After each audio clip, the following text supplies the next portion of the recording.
Well, hello! I am so happy to be here with you tonight. I heard y'all been kind of looking for me, right? Well, I'm here. And I was around your beautiful city today, and I walked around it, and it's just beautiful, and I think I brought the heat with me. It's beautiful here. You know, our 16th president, Abraham Lincoln, he was a country lawyer. He's talking to the jury, and he asked him a question. He said, if you had a dog, and you counted his tail as a leg, how many legs would the dog have? The jury said, 5. He said, no.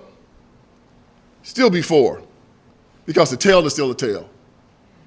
Because you call it a leg doesn't make it a leg. It is still a tail. This is kind of what we're talking about here tonight. Just because you call something something doesn't mean that that's what it is. Oh, he's starting something. We've gone into a level of abject insanity here in America, and it's got to be dealt with. Man, I was walking through the city today, just enjoying the weather and enjoying the people, and I saw this mural on the side of the parking garage. It caught my attention. And it said, weaponize your privilege to save black bodies. And then got a black man on it, looked like he did. And I was seeing some of the students, and I was saying, hey, what is that about? And a lot of them didn't know. And then one young lady said, I think it came from the Black Lives Matter protests and things that were going on here. And I said, weaponize your privilege. So who are they talking to? And she said, well, I think they're talking to white people. And I said, they're saying they have some type of privilege over me to save black bodies? I mean, what are they saying? And it dawned on me. I said, the left has a God complex. Black people think that they're inferior, and white liberals think that they're God. And black people are praying to white liberals to save their lives. And this is the part right here that I want a lot of, hopefully, a lot of black liberals receive this one right here. I really want them to see this video, because I just now got reached out to via email. A young man was just pretty much saying the type of content you put on your channel and your perspective and your views are detrimental to the black community. So since you are clearly lost, it will behoove you to interview or debate another black person that have more knowledge on liberal or the black community than you, and their way of thinking is moving us forward. So you should probably debate them so that they can challenge you on those things. Hopefully, their ideology will wash off on you, because the type of things I share on this channel is pretty much not good enough for everyone, I guess. But I need for people to hear this, because what he's doing, he's talking about merit.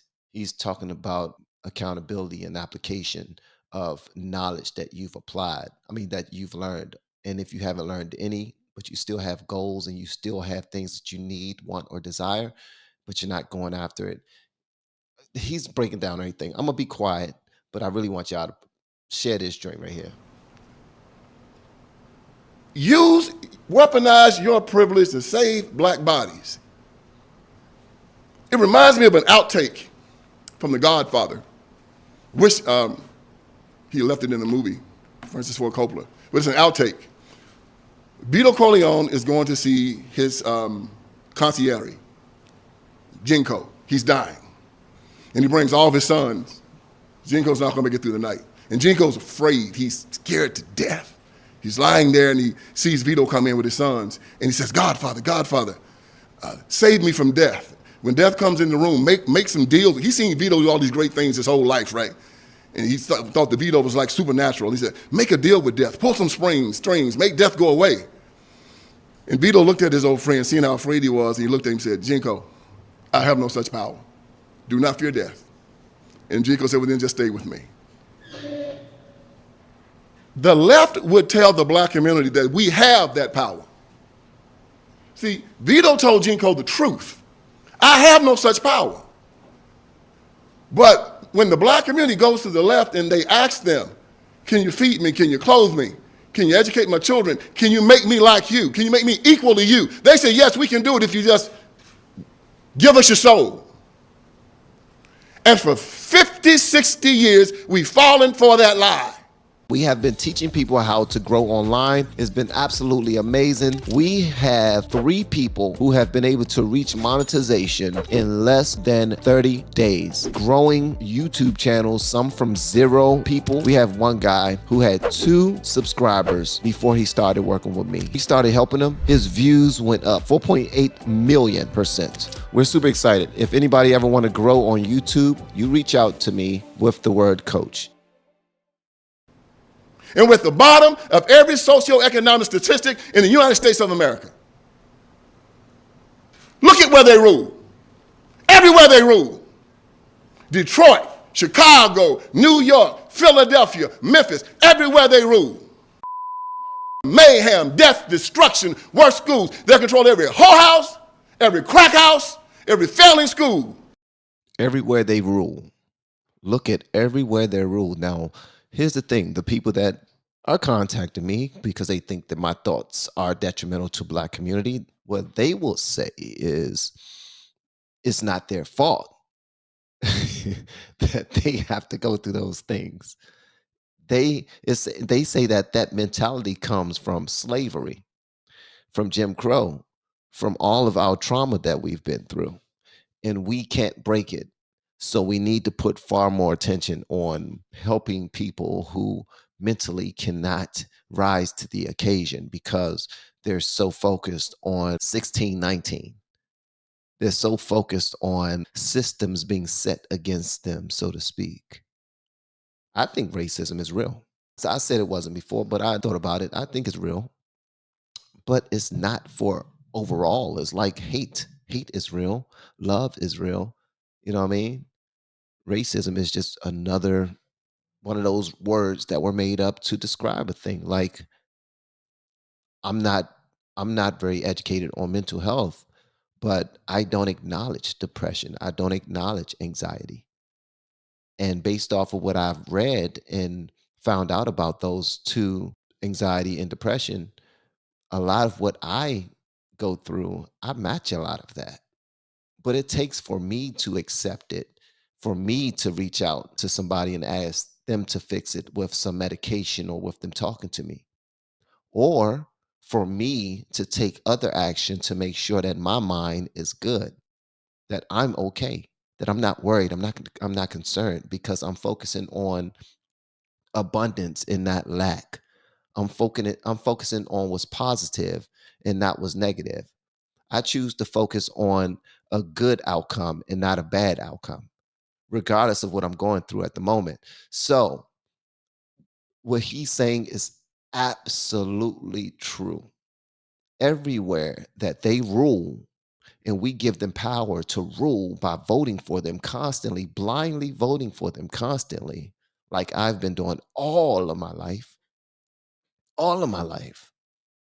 I've never voted Republican ever, but I've been registered Republican for like for probably like over 10 years now because I was trying to do a Trojan horse type of thing.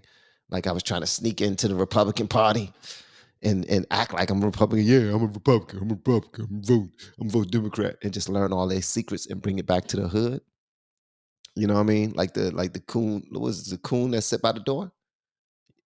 That's a CEI novel. Listen, it's a CIA novel. You need to check that joint out. The spook that sat by the door, the coon that sat by the door is one of those ridiculous words that they put on Black people. For real, it's one of those. But you need to read it. All right, so let's go back to this, man. Everywhere they rule. Haven't you done enough to my people? Haven't you killed enough of them? Haven't you put enough of them in prison, destroyed enough of their families? He's serious. I hold you in utter contempt. He's serious. I love it. And then you have the nerve to say you want to expand it. You have no shame. Great movie, Cool Hand Luke. When the warden told Luke he was doing these things to him for his own good. What did Luke tell him? I wish you stop being so good to me, boss. Well, I think that's about what the Black community is getting ready to tell the left. I wish y'all stop being so good to us. We want to talk about Diversity, equity, and inclusion tonight, right? We're dealing with people, y'all, who at this present time do not believe in science. Our Declaration of Independence say that we hold these truths to be self-evident. What is self-evident? That means that I shouldn't have to explain this to you. That's what self-evident means. There are some truths that are self-evident. That's a tree. No, it's not. Man, I ain't even gonna argue with you about that. If you don't have enough sense to know that's the tree, that's the sun. No, it's not. Dude, that's the sun. No, it's not. No, I mean, Thomas Jefferson said some truths are self-evident, that all men are created equal. I shouldn't have to argue with you about this, okay? Oh, no, not with the left. No, no, no, no, no. You can tell them that science says a woman has XS chromosome, man has XY. No, they don't. It's fluid. Gender is fluid. So I can tell you today that I'm a woman, right? Yeah. And I can go to a woman's bathroom. Yes, you can. And then tomorrow I can tell you I'm a man. Yeah. See, it's insanity. And what we've done, we have become too politically correct to call it exactly what it is. We want to engage them in some type of intelligent conversation. Instead of saying, look, man, you need help. You need, you need to go to a psychiatrist. We need to put you in an institution. Something is wrong with you. The inmates are running the asylum. It's like anything else. Hitler gets power. What did he do? He bring a bunch of psychotics around him, a bunch of crazy guys. And then they went to destroying the whole world. Stalin gets power. What does he do? Since he's crazy, brings a bunch of crazy guys around him. They go to killing their own people. Mao Zedong gets power. And what does Mao do? Brings a bunch of other crazy people around him. And they start killing everybody into 60, 50, 70, 80 million people in China. Hell, Castro got power. What did Castro do? Brought a bunch of crazy people around him. Started killing people in Cuba, just blowing people's brains out. Him and Che Guevara just went to town. Pol Pot, you name it. Somehow or another, insane people get power. And when they get power, they do crazy stuff. You take it all the way back to Nero, man, when he made his horse a consulate. We are living in that time right now, where insane people have gone at power in media and in government. And they are dictating to us state-sanctioned insanity. And we have to start calling it exactly what it is. I'm not going to entertain your foolishness, man. You're a freaking nutcase. And you need to be put in a straitjacket. I'm not going to argue with you. When you engage a fool in an argument, you don't know who the fool is. You're the fool, you know. Intelligent man can't argue with a fool. And that's what we've been doing, and I refuse to do it. So we walk around saying, why do black people need DEI? Show you how stupid it is, okay? Show you how stupid DEI is. And I say affirmative action also. Here we go, guys. Okay, you say the government is racist. Yeah, government is racist. And businesses are racist. Yeah, they are, and we need DEI and affirmative action. I said, so you're going to give the racist government and the racist business the ability to go into the black community and choose the people that they want to elevate. Who do you think they're going to choose? Malcolm X or Step and Fetch It? Step and Fetch It. They're going to choose the people that they want, the people that they are comfortable with. And this is why, after 50 years of affirmative action, we're still at the bottom of everything. Why? Because they went and chose the black people they wanted. The people in the black caucus, bunch of Step and Fetch It's. What do? Black schools are the worst schools in the history of the world. 85% of the people are not proficient in reading or math. You can bring in school choice. No. Why don't you want school choice? Because, well, they won't tell you this, the teachers' unions give 99% of their money to these guys, and these guys what? And then take care of the teachers' union and give them a monopoly. So, you got a war zone going on down in the ghettos. Why don't you let people arm themselves and defend themselves? No. Why? Well, man, if you arm yourself, you can't keep, what's going to happen when we want to sell the dope on the street and let the illegals in? The people defend themselves, so we can't do that. Well, the people are Christian and they're Muslim and they're Jewish. Why don't you let them pray their religion? No. You kick God out of the schools, brought the drag queens in. Kick God out of the schools and brought the drag queens in. And that's another part that I was talking about. We're so ass backwards in how we want to do things. We say that we want them to have the freedoms to be who they are. I can be a woman if I want to be, but I can't be a Christian in school or whatever religion you are. Freely be that religion. Go ahead, celebrate your religion. If it's supposed to be that way, why is it religion that they're taking out of schools? They don't want there to be anyone to tell them no or to tell them stop or to put some type of law on top of it and like, yo, like, what are we doing? We're trying to move forward. That's never the case, man. And the black community, the schools in the black communities, they're evidence of it. Put the Bible out to school, Unfortunately, brought the porn in, took the Bible took out discipline out to to school, put school. the porn in. Now what you got? Children cussing out the teacher, fighting, raising hell, smoking blunts. And when you ask them to change it, no, because that's exactly what they want. Based on that, I said before, I'll say it again, loud and proud, perpendicular on the square, that the left are nothing but a cabal of perverts, liars, psychopaths, and anti-Christian bigots. All they do is meditate on blood. They see what's coming over that border. Sex trafficking, fentanyl killing 100,000 Americans a year. And they will not stop it. They'll let Ukraine go down. Hey, if you just stop what's going on at the border, we're giving the money for Ukraine. No. You know what? They're replacing you. Better get ready for it. I was thinking that was conspiracy theory. Conspiracy theory at first, bro. I'm starting to think otherwise because I've been seeing far too much, man. Far too much. It's like, it seems like they're replacing black people and white people. It seems like everyone who don't agree with the machine are being replaced. That's what it seemed like. That minority has already been replaced. That was black people, but now it's not. It's not them anymore. It's Hispanics. They're the minority right now. Like, that's crazy. I mean, meaning that they have bigger numbers in this country than us, which is ridiculous. How in the hell does that happen? How does that happen? So there has to be something to do with what we're doing to ourselves as well as what we're allowing the government to do to us too. We got to take accountability if we really give a damn about ourselves. And I'm talking about black people, then you got to take some measures right away. And the measures is not always fussing at opposition or trying to figure out why those people are holding me back. Nobody's holding anybody back but who you vote for. Well, sorry, who you vote for is holding you back.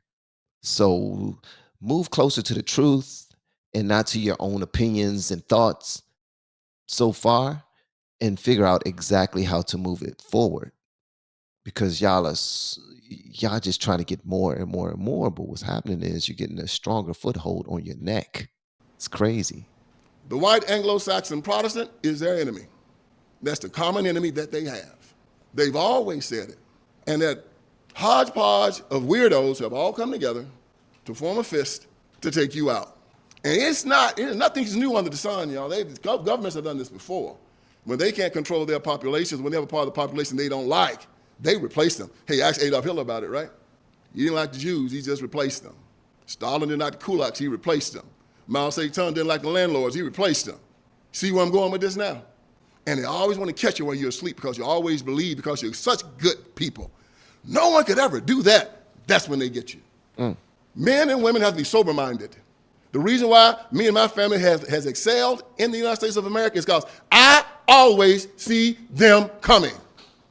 I was born on a cotton plantation in Haywood County, Tennessee. My father was a sharecropper when I was born.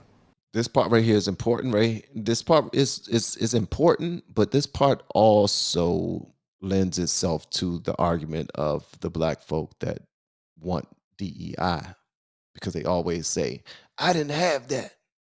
I didn't have a dad like you in the house. I didn't have that. I ain't had, which is all BS.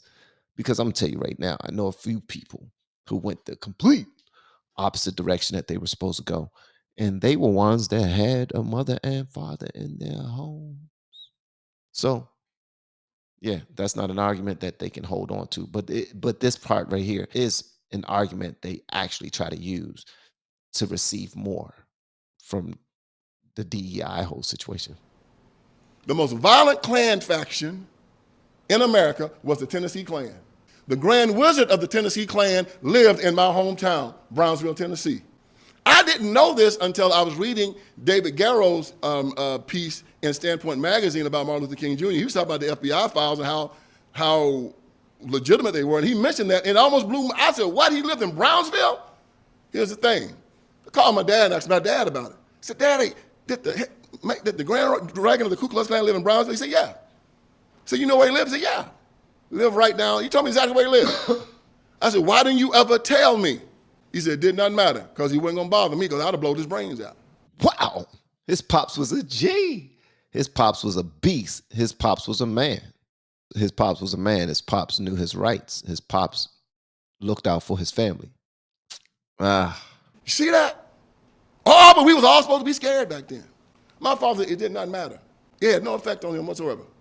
I would have blown his brains out if he had come near me. That's how I was reared. Always see them coming. And I'm using that to tell you right now, I have seen these people destroy a generation, 2 generations of black Americans. We've been like a scientific test for them so they can then put it all over the United States of America. They know how to do it now. Oh, put the hip hop music down there. It's like a scientific test. That's another point, and I'm just going to point these points out, guys. I got to. This is another point that the black liberals can put in their pockets for their own excuses as to why we aren't further ahead. Is a system. It's already made up. There's a scientific project that they got on us. That's a system, and they always talk about systemic racism. How can you say it's not systemic? There's no systems. You can't say that if you point at other systems, if that makes any sense. All right. But I'm picking up what he's putting down. N word, B word, W word. Yeah. Let the children hear it. Wire them up to hate one another. And now they kill each other on an industrial level. They give them awards now, y'all. NAACP, yeah, they give rappers awards now. Give them awards for transitioning their children. And so it goes. Give them awards for transitioning children, and then we make people colonels of our army because they represent that community. We give people special jobs. Isn't there? We give people special jobs because they represent the community. What are we doing? What the hell are we doing? Richard Pryor had this joke. He said that if you white people would see somebody in the black community high on heroin, and they say, oh, Lord, isn't this a shame? And then when it would come to the white community, he said, it's an epidemic. His joke said that what starts in the black community ends up in the white community. And I'm seeing it. All the pathologies that we've dealt with since it started in the 70s and 80s are now being brought into the white community. And it's been bought by the left. People, DEI is a Trojan horse. Let me in. Let me in to choose your leaders and choose the people to elevate. Let me in. And I'll choose the best ones. Are you boss? Yes, I will. And then they end up getting the ones who are not going to do you any good whatsoever because they haven't. Have they? They haven't. See, the proving ground, you guys, is the NFL, NBA. America accepts those young men on the football and basketball field because they know they all earned it. We have no doubt. Merit. It don't matter who your father was. Don't matter who your brother was. He only got that position because his father, the coach. Nah, he had to work for that position, bruh. His father being the coach probably gave him an opportunity that other people wouldn't have as far as competing for it. And listen, it's all about what he earned. He got that because he earned it. Had to go for it. NBA, NFL, they go for it. This is why the Super Bowl we watched the last time was the most watched TV show in the history of television.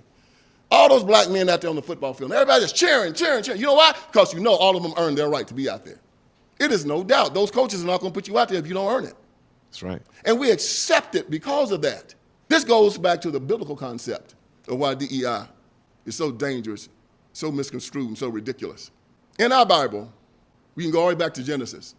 I decided to read my Bible over again. I read it many times, but I started reading it again last year. And I read something that had gone over my head 100 times. Thomas Wolfe said you can see things 100 times before you see it once. And I had read Genesis and the story of Cain and Abel 100 times, and I missed this. We all know the story. Cain was angry because God had accepted his brother Abel's offering, and it turned down Cain's. God, understanding that Cain was angry, went to see his grandson and confronted him. And he gave Cain an insight into how the human mind works, how he had wired it up. He said, Cain, why are you angry? If you do well, will you not be accepted? And if not, sin waits for you. at the door to master you, but you must master it. Think about that. God said, if you do well, will you not be accepted? Y'all, that kills DEI it kills it. And it is proven to be correct every time. Jesse Owens goes to Nazi Germany in the 30s and beats Adolf Hitler. He gets a ticker tape parade in New York City. You can see it online. Just hundreds, thousands of people out there just cheering him. Black man beating a bunch of Nazis and Americans. Joe Louis knocks out Max Melling in Yankee Stadium at the eve of World War II. And everybody cheers Joe Louis, a black man. You have Jackie Robinson knocking his home runs. He finally gets called up by Rance Rickey. And then he becomes so good that nobody in baseball, no one in Major League Baseball can ever wear his number again. Number 42 is retired forever. Nobody can wear it. Muhammad Ali, shuffling, hitting, jabbing. They tried to put him in jail, took everything he had, but at the end of his life, he said, I am the greatest. What's on his tombstone? I'm the greatest. Why? They all did well. Y'all did their thing. They went after it. DEI on top, they let us choose. You can't do it. You can't do it on your own. They have the nerve to say that they're superior to me. If you say that you have some type of privilege over me, you're telling me you're superior to me. That's interesting, isn't it? I got a room full of mostly white Americans in here right now. Which one of y'all got privilege over me? I want to see you. That's what I'm talking about. Oh, nobody standing? That's how that works, man. Nobody got privilege over you. At all. At all. This right here kills the whole argument. This right here kills the entire argument. I don't care how people say, I work my off and I can only get but so far because of that white wall. So maybe if you look out for me and let me get inside, and you know what I mean, let me do my thing that way, and then I can prove to you that you think that you've worked hard enough. You think that you've done enough. How would you know? You haven't been to the mountaintop yet. You don't know what it takes to get there. All right? So continue to work and bust your tail. Nobody has any dominion over you. That's why we got to put God first. That's why we got to put God first again, guys. My thing is God and family first. And even when I'm acting a fool and not putting God first, trust me, my overall body is about God first, God and family first. And we're taking God out of schools. We're taking God out of everything and just applying whatever we want to apply. Just take whatever you want. And it's ridiculous, man. It's ruining everything. And now everybody think that they deserve something that they didn't earn. White supremacy. Which one of you is supreme over me? And we're correct. You know why? No one can be superior to me because I'm an heir of Jesus Christ. Go ahead. And I'm a child of God. Go ahead, brother. Same as you. Go ahead. We are all equal. We are all brothers and sisters. We all have gifts. We're not like a herd of animals who all are the same and do the same thing. God made us all so completely different. Well, the Hebrew Israelites say that the white man is beneath the black man. That the white man is beneath because God was black. Let me stop playing, man. I ain't messing around with it. Y'all listen, it's ridiculous in my mind that y'all will even say something like that because it doesn't even matter who's black, who's white, who's Hispanic, who's Republican, it doesn't. It doesn't. And the fact that y'all choose to focus on that and read through you got your hands on God's word and talking like that, spewing so much hate. You know that God means love, right? God is love. God is love. And you're holding his Bible, his word that is also God because God is his word. The word is God and God is the word, right? And you're spewing hate. Make that make sense. Oh my goodness, one person can play a piano, one person can sing, one person can cook, one is a doctor, one is a mechanic, one is an HVAC man, one is a landscaper, and we make this beautiful society, and our job is to elevate each other's gifts. Elevate them. Elevate. We are here to find what do you do well. God gave you something. And when you find it, man, that's a beautiful thing. If you're a lawyer, God, I want you to be a good lawyer because I don't want to be going to jail because you're not going. Hey, Red's mom. Hey, if you're a doctor, I want you to be a good doctor because I don't want to die when I lay on the table with you, man. If you're a good cook, oh God, I love you. I want to pay my money. I want to eat my meals. Oh man, here's a good tip. You know, the world is beautiful when we do that. But instead they want to say, oh, I don't have what I am supposed to have because of you. You don't have the power to hold me down.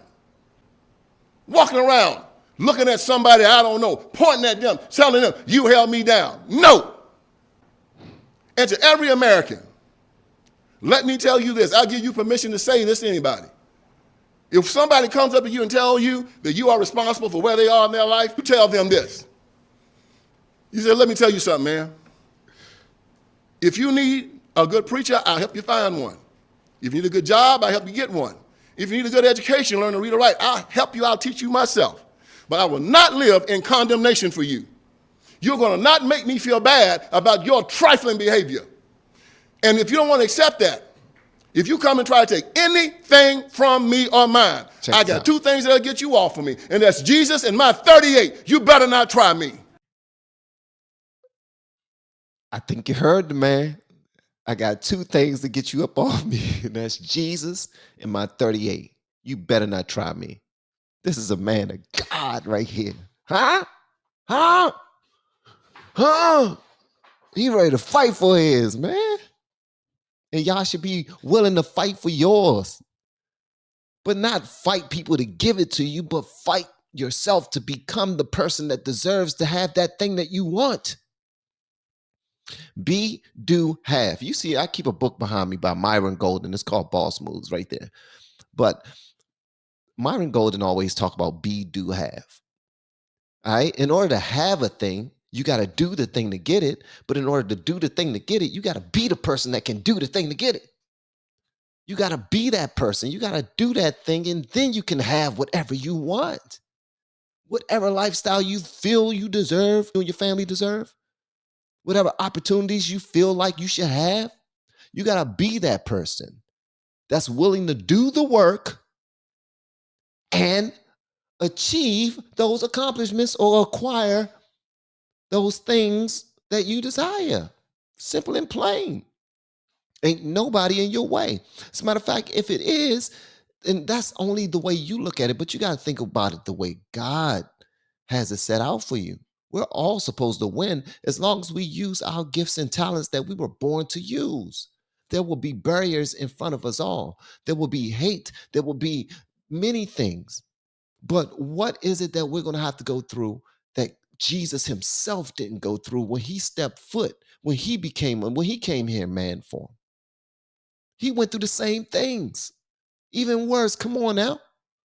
But we like to blame somebody else and get somebody to do the work for us, or get somebody to move some certain barriers out of our way, or they won't let us eat there because they say we black. We need for y'all to go tell them that everybody should be able to eat at their restaurant. Guess what? Somebody tell me that I go to a bar, right? If I ever go to a bar and say, let me get one of them, y'all make good old fashions here? And the bartender look at me and he say, I don't serve black people, boy. Well, I'm going to say something about the boy part. But as far as the black people, I'll be like, okay, I don't want to be served at a place that says that they don't want to serve me, especially if I'm paying for it. So I will go somewhere else with my time, which is extremely valuable, and with my dime, that is extremely valuable. Stop playing with me, man. We can do this.